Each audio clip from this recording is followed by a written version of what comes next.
લોકસભાની ચૂંટણીના મતદાનને હવે આંગળીના વેઢે ગણી શકાય તેટલા દિવસ બાકી રહ્યા છે। ત્યારે બનાસકાંઠા બેઠક પર ભાજપના ઉમેદવાર રેખાબેન ચૌધરી અને કોંગ્રેસના ઉમેદવાર જ્ઞાનીબેન ઠાકોર વચ્ચે બરાબરીનો ચૂંટણી જંગ જામ્યો છે। ત્યારે પાલનપુર તાલુકાના સામઢી ગામ ખાતે ચૂંટણી સભામાં સંબોધન કરતા કોંગ્રેસના ઉમેદવાર જ્ઞાનીબેન ઠાકોરે પોલીસને સંબોધીને કહ્યું હતું કે કોંગ્રેસના આગેવાનોના ફોન લઈ તમારે કલેક્શન કરવાની જરૂર નથી અને ધાક ધમકી આપવાની જરૂર નથી। સભામાં બેઠેલા લોકો તરફ ઈશારો કરીને જ્ઞાનીબેને કહ્યું હતું કે 5, 10, 25 એફઆર થાય તો બાપુ તૈયારી રાખજો, એમાં આપણે કંઈ થવાનું નથી। જ્ઞાનીબેન ઠાકોરે વધુમાં જણાવ્યું હતું કે પોલીસવાળા ગામમાં આવીને કોઈને દાટી આપતા હોય તો તેમને કહેજો કે આ તમારા આકાઓનું રાજ કાયમી રહેવાનું નથી। 8મી તારીખ સુધી તમને સારી જગ્યાએ મૂકવાની વાતો કરશે, તમને ફૂલાવશે, પણ નોકરી તમારે 58 વર્ષ કરવાની છે। 58 વર્ષ નોકરીનો પગાર તમે ભાજપનો નથી લેતા, પ્રજાના પરસેવાનો પગાર લો છો।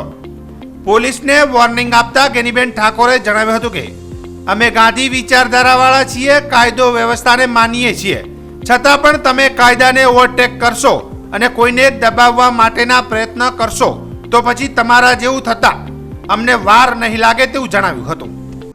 તો જેના ઉપર ફોન આવે એ ફોનના નંબર રાખજો અને મીડિયાના માધ્યમથી હું પોલીસવાળાને કહેવા માંગુ છું કે તમારું કામ કાયદો અને વ્યવસ્થા જાળવાનું છે, નિષ્પક્ષે ચૂંટણી કરાવવાનું છે। તમારી સામે કોઈ ફરિયાદ કરે તો એના એક્શન શું લેવા એ કામની જવાબદારી તમારી છે। કોઈ કોંગ્રેસના આગેવાનોના ફોન લઈ અને તમારે એનું કલેક્શન કરવાની જરૂર નથી અને ધાક ધમકી આપવાની જરૂર નથી। આ મારો ક્ષત્રિય અને આ સમાજને મારા મતદારો બેઠા 5, 25, 5, 10, 15 એફઆઈઆર થાય ને તો બાપુ તૈયારી રાખજો, એમાં આપણે કાંઈ બોલું દવાનું નથી।